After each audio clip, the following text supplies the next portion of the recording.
This video will show you how to replace your front press-in wheel bearing and hub on a Ford Edge. This is part of the front steering and suspension located behind your front wheel. Let's get into it. A quick note about this repair: when it's done, you're going to need a four-wheel alignment.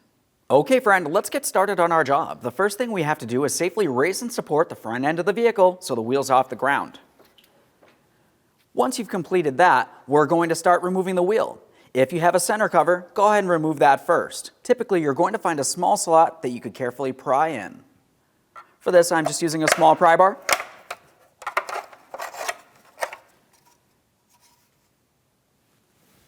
Once you've removed that, you're going to remove all 5 of your 19mm lug nuts, and then we can remove that wheel.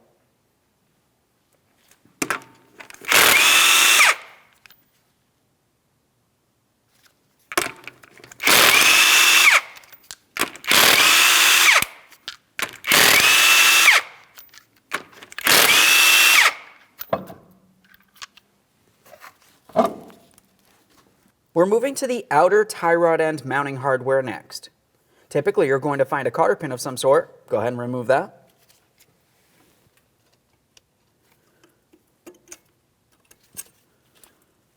We'll set that aside for disposal. Continuing on, we're going to remove our mounting nut. We're using an 18mm for our tie rod mounting nut.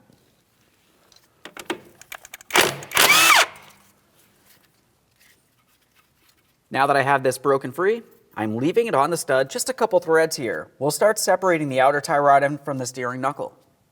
Now to separate this, if you do not have a tie rod end separator tool, you could carefully use a hammer. A quick note about this: be extremely careful around your ABS sensor and wire, and you also want to be careful not to cause any damage. We're tapping directly on the knuckle here. You could also carefully tap along the top of the mounting nut in this area.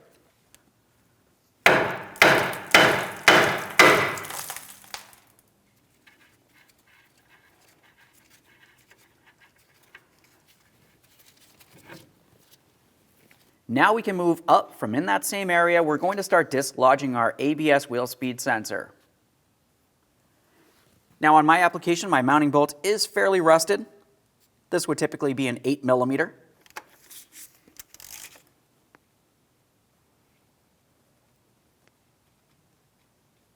Now typically the bolt will just come out of there. Of course, you would want to give it a close inspection and set it aside. My bolt did break off in here, but that's okay because I intend on replacing the steering knuckle. I'm not even going to worry about removing the rest of the bolt. Let's just continue on with the sensor itself, but we do want to be extremely careful not to break that in the steering knuckle. Now we want to use some penetrant here. I'm going to use a flat blade screwdriver since it's fairly thin, and I'm going to try to make my way in between the sensor and the knuckle and gently pry. Now that I have the sensor out of there, I'm going to go ahead and clean this up, give it a thorough inspection, and set it aside so it does not get damaged.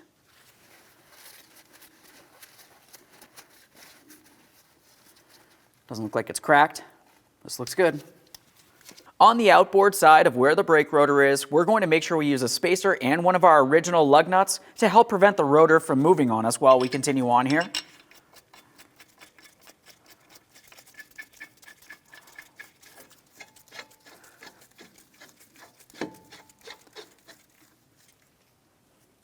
We'll use a 36mm for our axle nut.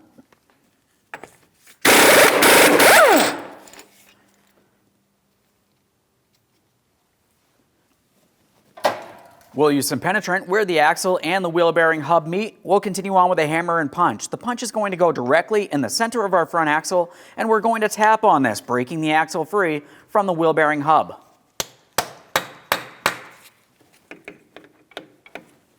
Once you've broken that free, we can start removing the caliper from the area. To remove the caliper, we want to have a look along the backside. You're going to find that you have 2 19mm headed mounting bolts to remove. Now, a quick note about this is once we do have them removed, we're going to be setting the caliper aside. We don't want to put any pressure on the flex hose, so you want to make sure you have something available to be able to hang this. We'll start with the upper mounting bolt. Fully remove it, give it a quick inspection, and then I always like to start it back in a couple threads.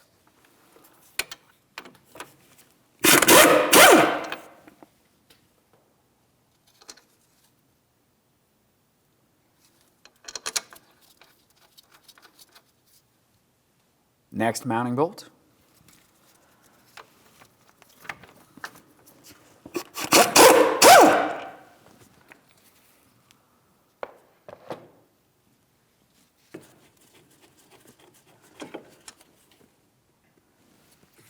Now, as I start pulling this away from our brake rotor, the next thing I always like to do is have a quick look at my brake pads inside of the caliper bracket. If it looks like they're damaged, worn low, or at an angle, it's a good idea to replace them. These look fine, so I'm going to set them aside, and as I mentioned, I want to make sure I hang this so it's putting no pressure on my flex hose. Let's remove our brake rotor next.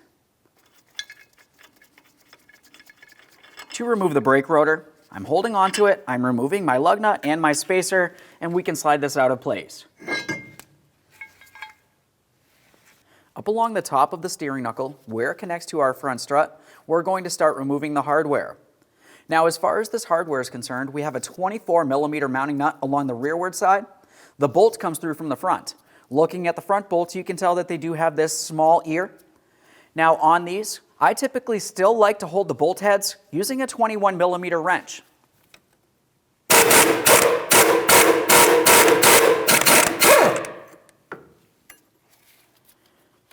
We should have movement here. We'll leave this mounting bolt in place.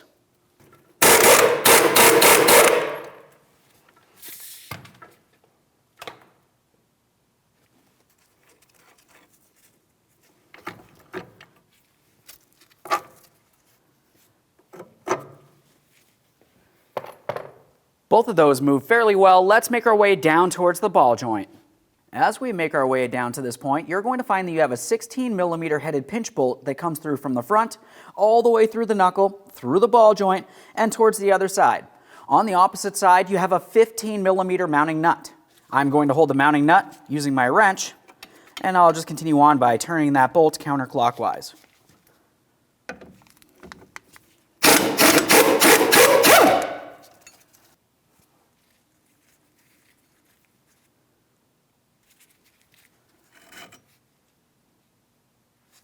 For good measure, we'll use some penetrant in this area. We'll turn this so we can have a close look. If you were looking along the center inboard area of the steering knuckle, you can see that there's two ears that were squeezed together onto the ball joint stud using that pinch bolt. We have penetrant in this area. Now we can continue on with a hammer and a chisel in between these two ears. We want to try to gently separate these. We do not want to cause any damage to that ball joint.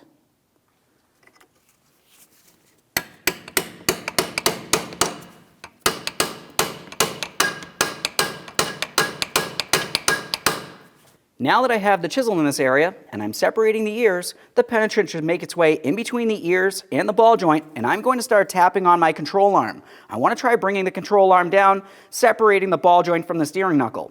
Now once it breaks free, we're going to pause here. We'll make our way back up to the top so we can remove the hardware, and we'll continue on sliding this out of place.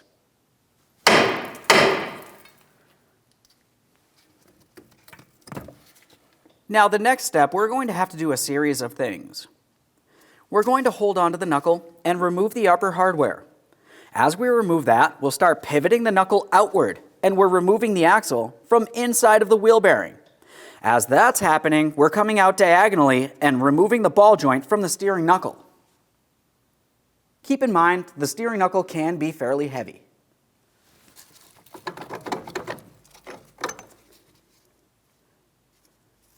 Both of these mounting bolts should look the same.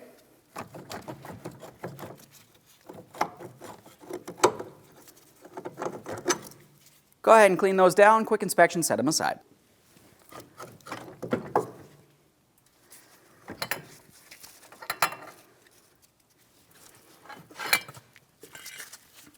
Let's get this over to the bench. Now the next thing we have to do is bring our knuckle with our bearing and hub over to a press. We're going to start pressing the hub out of the bearing and the knuckle. When doing this, we have it in the press as level as possible. We're going to start applying pressure from what would be the inboard side of the bearing and hub. As far as this is concerned, we're pressing on the hub only. So for this, I'm only pressing on the center ring, which is the hub ring. We'll make sure everything's properly aligned, and we'll start applying pressure.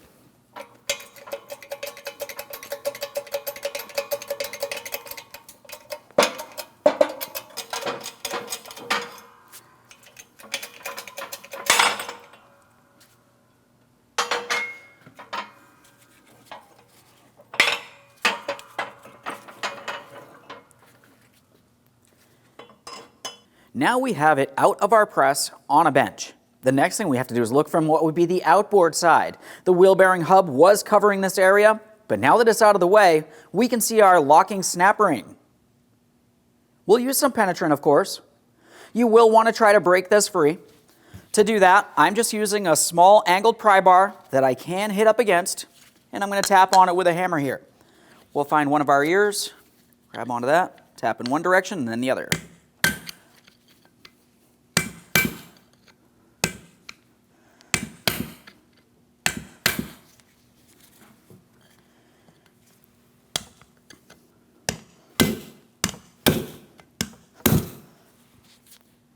I do see that I'm getting movement here. This is exactly what I'm looking for. Now that I have that broken free, I'm going to use some angled snap ring pliers. I'm going to grab on each of my two ears here. We'll squeeze them together. The area that starts pulling away from the knuckle is the area that I'll carefully start prying on. For this, I can just use a pocket screwdriver or a small pick.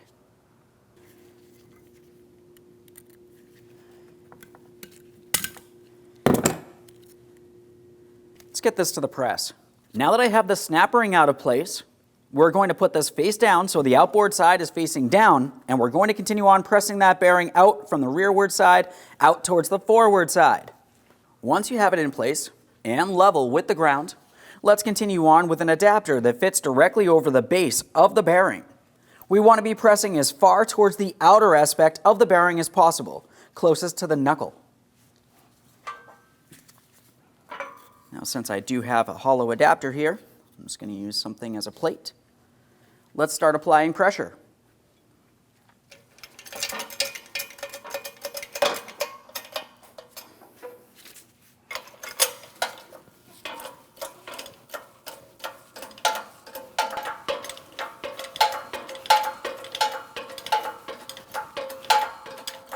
Switch this out to the next adapter. Let's get this bearing out of here.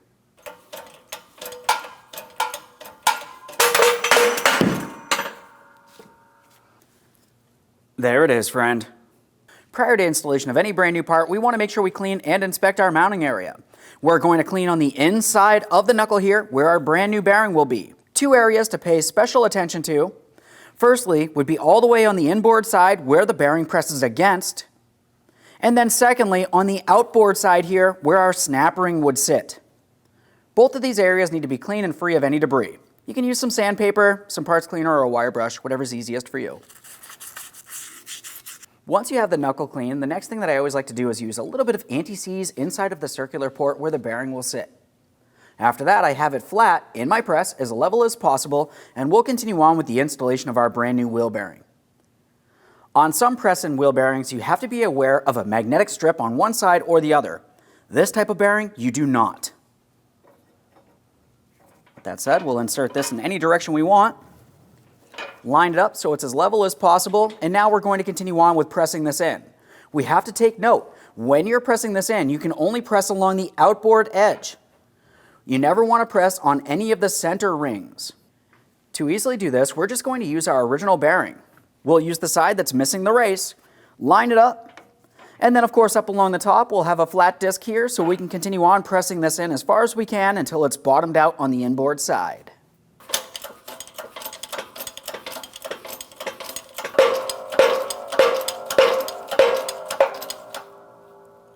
So now as I was pressing that down, I could feel that it was going down fairly well, and then all of a sudden it stopped. This is what I'm looking for.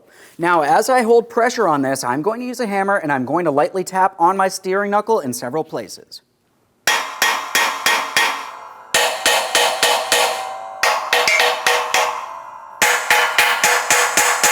By causing vibration, this can help seat the bearing into the knuckle. Let's go ahead and release pressure. Remove any adapters from along the top of the bearing.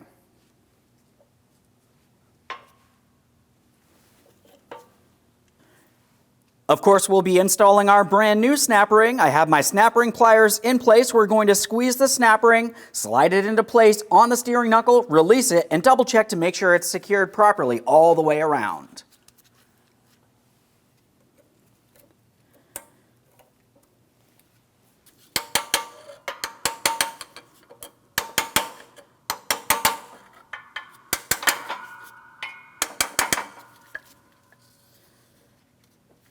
Now, one last quick inspection in that area to confirm our locking ring is properly secured. This looks good. So we're going to continue on with the installation of our brand new hub. As for this hub, I have an adapter set up on the bottom portion of my press, so it presses only up against the center ring. I do not want to cause any damage to any of my lug studs.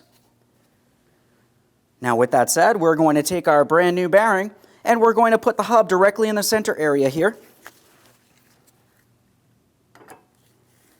With that rested on there, the next thing we need to do is press only on the center race. You do not want to press on any other portion of the bearing in this instance.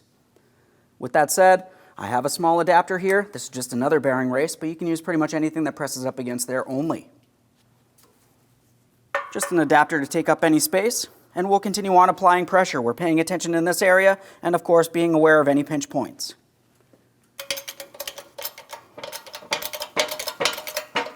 Now, as I start pressing this down, I want to make sure it's not binding or getting damaged in any way. You can do that by just gently pivoting. If it feels like it gets stiff, something might be off kilter.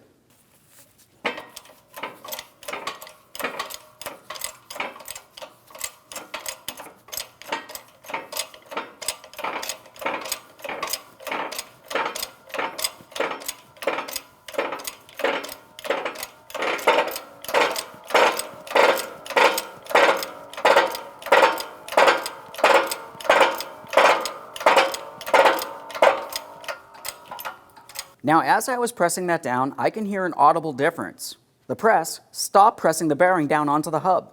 I can still spin this. It doesn't have any resistance. Let's just apply a little bit more pressure here, and then once again, I'm going to lightly tap with a hammer, just cause a little bit of vibration.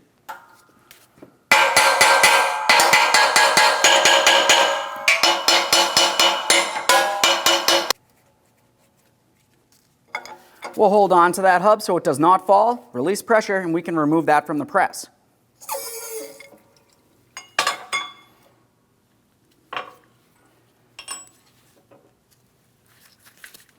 Let's get this over to the vehicle. Let's prepare to install our front steering knuckle. Before we do that, let's make sure we clean the mounting areas. We'll start up along the top, looking at the bottom of the front strut. This is where the knuckle slides into. We're just going to clean this up. We're using a wire brush. We just want to make sure it's not rotted and weak.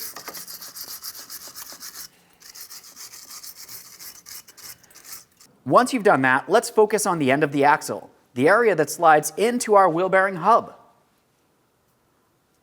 Now, looking at this, we can see that we have a splined area and we also have a threaded portion. We'll clean this up. Once again, I'm using a wire brush for this. We can also use some parts cleaner if necessary.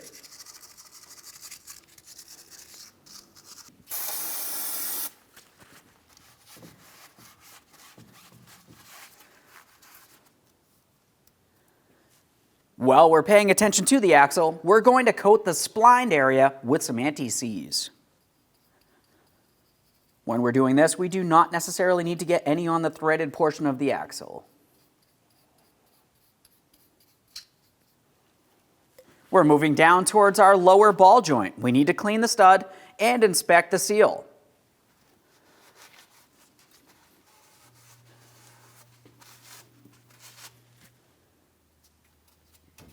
Doesn't seem like it's torn. That looks good. For good measure, just a little bit of anti-seize along that stud. Let's prepare to install that knuckle assembly. As we bring this into position, we're going to make sure the lower ball joint aligns with its lower mounting point. The axle will slide through here, and then after that, we're aligning up along the top with our front strut, and we'll start in the two mounting bolts from the front towards the rear.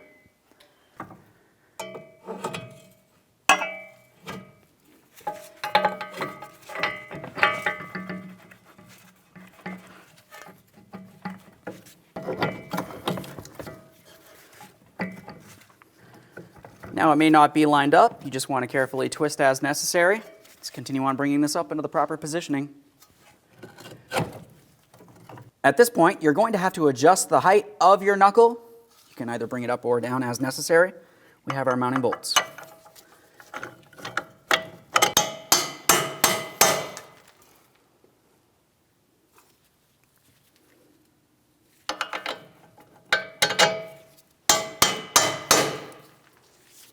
We have both pieces of upper hardware in position. Let's make our way down to the ball joint pinch bolt. I've cleaned the threads. applied some anti-seize to the smooth area. We can continue on aligning this and pressing it all the way through. Let's make our way towards the rearward side for the rest of the hardware. We have our hardware.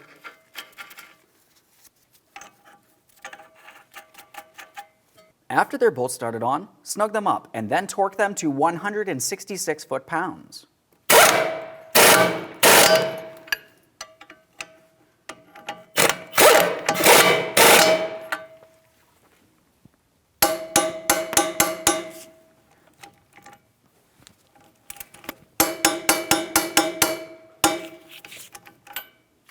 Those are torqued. We're making our way all the way down to the lower pinch bolt. This pinch bolt, as you know, goes through the knuckle, past the ball joint stud, through the other side of the knuckle.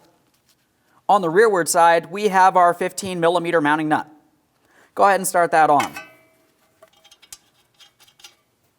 With that started on, we're going to snug this up, and the torque for this is going to be 41 foot-pounds.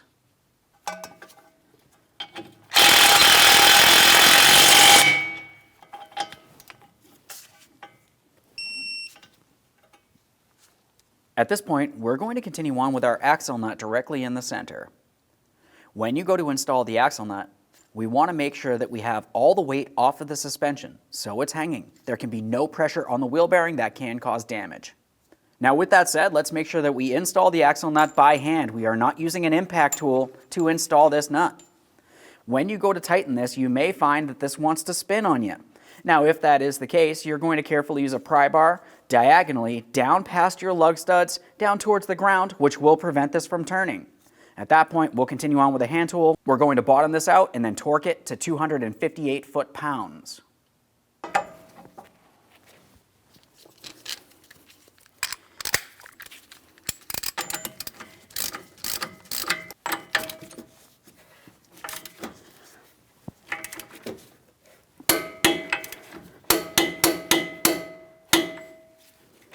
Now we're going to focus directly on our wheel bearing hub mating surface. We're going to use some anti-seize. When applying the anti-seize, go directly along the center area that we can see here, and then you can also see that we have another raised area going along the outboard side. Just a thin layer should do. Now when we go to install our front brake rotor, we're looking at the inboard side. The main area that we need to focus is along where the wheel bearing hub would sit. You want to make sure you clean this up so there's no raised areas, in which case you may find you have a brake pulsation. After cleaning that, let's get the brake rotor in place. While holding that against the wheel hub mating surface, continue on with a spacer and one of your lug nuts.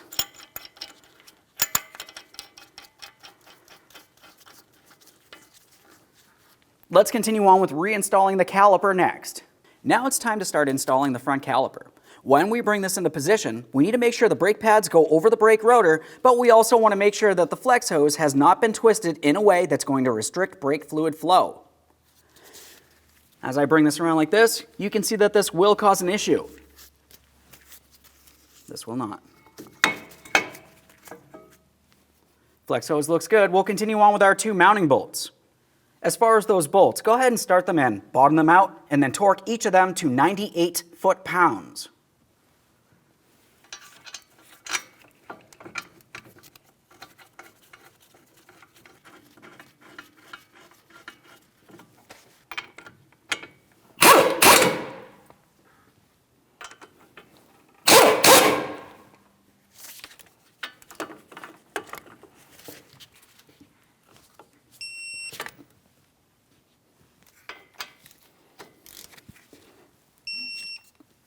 Double check to make sure the caliper bracket is properly secured. This should not move around in any way.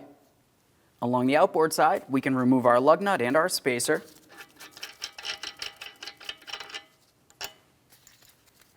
Now the sensor is going to go directly into this port. We're going to align our mounting bolt port after that and install the mounting bolt. We have some anti-seize on our mounting bolt. We'll start that in by hand, bottom it out, and torque that to 62 inch-pounds. Okay, right there's bottomed out.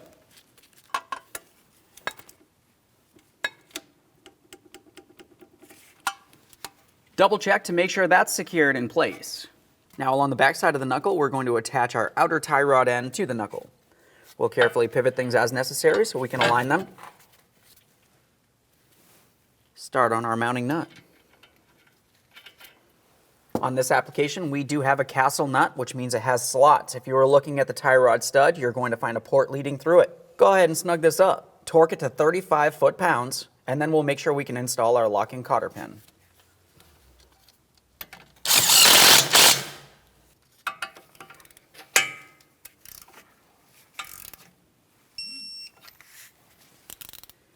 Now when we look at this, we're attempting to make sure we have our slot aligned with the port on the tie rod end. If it's not aligned, continue tightening until the very next slot is, and then install that locking cotter pin. Now since mine is not fully aligned, I'm just going to continue tightening as I mentioned.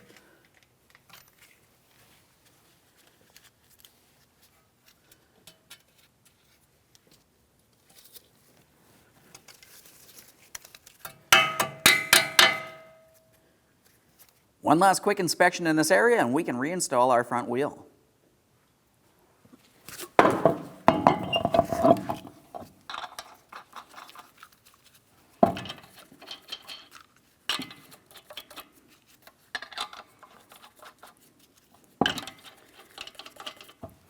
Once you have all 5 lug nuts on there, we're going to bottom them out in a crisscross manner. We'll get the wheel safely on the ground and then torque each of the lug nuts to 100 foot-pounds.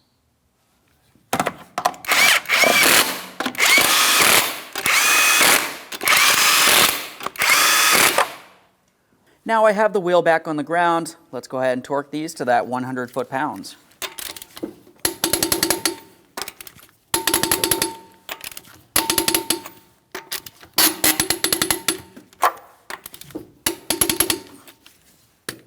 Torqued. If you have a center cover, install that now. When we install the center cover, we'll make sure that our lug nuts align with the corresponding ports here. Press it in, double check to make sure it's secured all the way around. Okay friend, we finished our installation. Now the next thing you want to do is make sure you pump up the brake pedal till it's firm. After that, take your vehicle for a road test, you're listening for any odd noises, and then get yourself an alignment. Thanks for watching. When only the best will do, demand TRQ. The only company that lets you view before you do. TRQ is committed to offering the highest quality aftermarket auto parts that are engineered for peace of mind. Thanks for using and viewing with TRQ.